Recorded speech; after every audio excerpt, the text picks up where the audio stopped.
I am going to explain 16 mark question. Briefly explain the mechanism of error control and explain any two error control mechanism. Error control is basically processing data link layer of detecting or identifying and retransmitting data frames.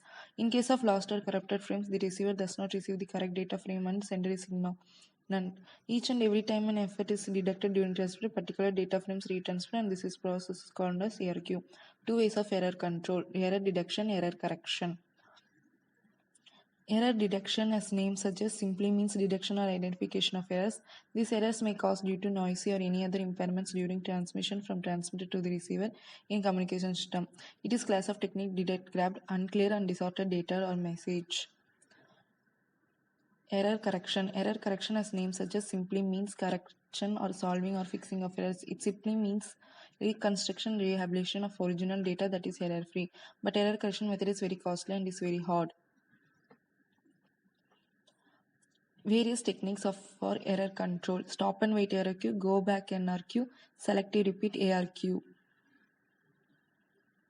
Go back NRQ. The sender has buffers called sending window. The receiver receives frames one by one. It keeps track of incoming frame sequence numbers and sends the corresponding acknowledged frames.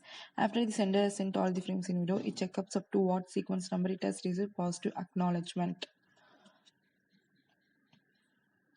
Stop and wait ARQ. A timeout control is maintained by the sender, which is started when a frame is sent. If the sender does not receive acknowledgement within time, the sender assumes that either the frame is acknowledgement it lost in transfer, it then transmit the frame. If the sender is an acknowledgement, the sender retransmit the frame. Thank you.